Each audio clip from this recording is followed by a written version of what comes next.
all. The world is yours. Go out there and get it. These are the words I wished I heard from my mother as a child. Contest chair, fellow Toastmasters, and honored friends, raise your hand if you had parents that were less than cheerleaders when you were growing up. You know the type. You come home from school, Mom, I got a B+, I got a B+. Where's the A? It's like you were never good enough. Well, I was never good enough for my mother. In fact, one morning at breakfast, she said to me, Teresa, do you know why your life will always be difficult? Because you are less than perfect.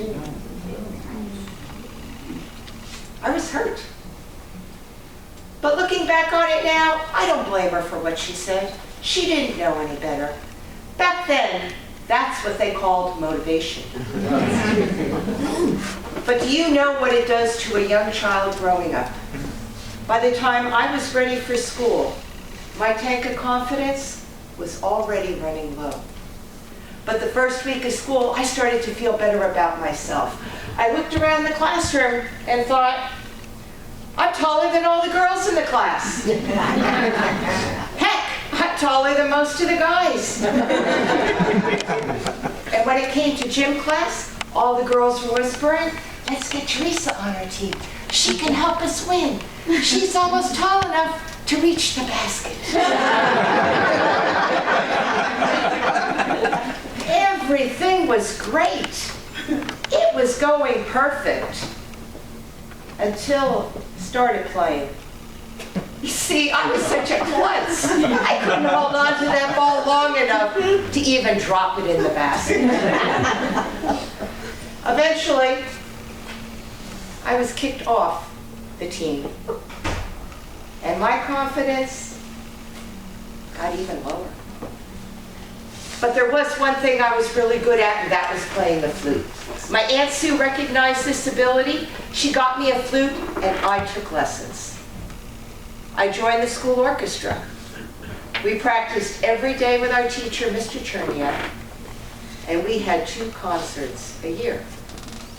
I was doing something that I was really good at, and I really enjoyed it. There was one thing, however, that bothered me.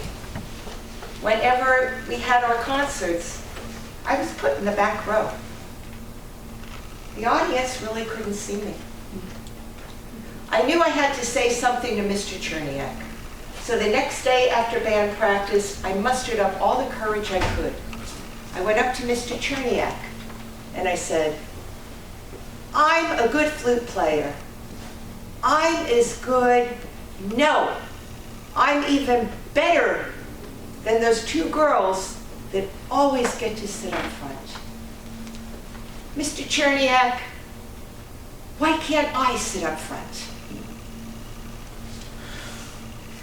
He turned and said, Teresa, not only do you have to play good, but you have to look good.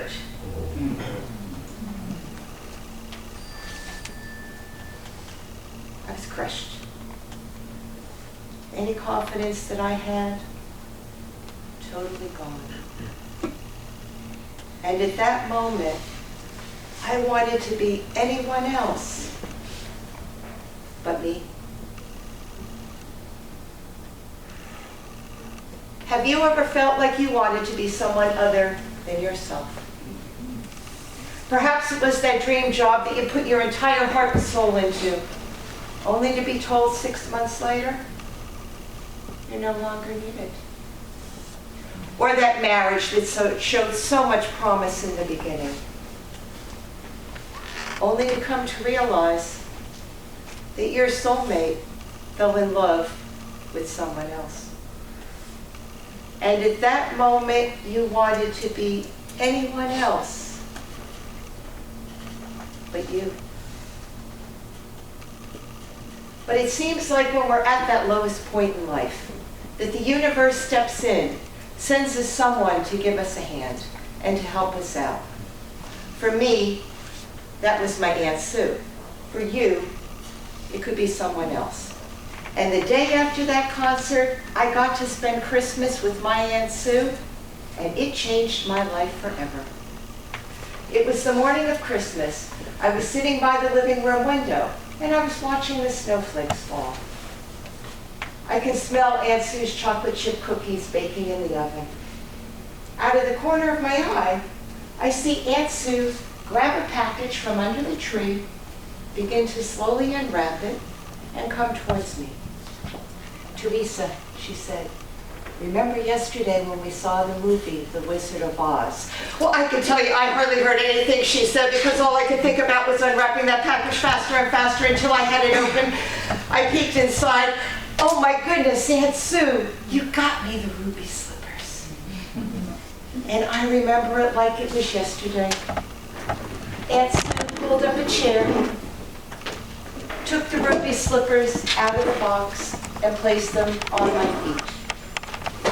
Caressing my face and looking in my eyes, she said, "Teresa, the Wizard of Oz made them all. The Scarecrow, the Cowardly Lion, and the Tin Man realized that they had everything they needed all along. And when Dorothy put those ruby slippers on her feet, it brought back confidence to a young girl who was losing faith in herself. Teresa, you are special. You are unique. And my dear, you are the only person in the world who could be you." And at that moment, all the confidence that I had lost came back just like that. And I knew I didn't want to be anyone else but me. Whatever challenge you're facing in your life, whatever difficulty you encounter, remember, just like me, you can get it back like that. If only you believe that you are special, you are unique, and my dear friends, you are the only person in the world who could be you.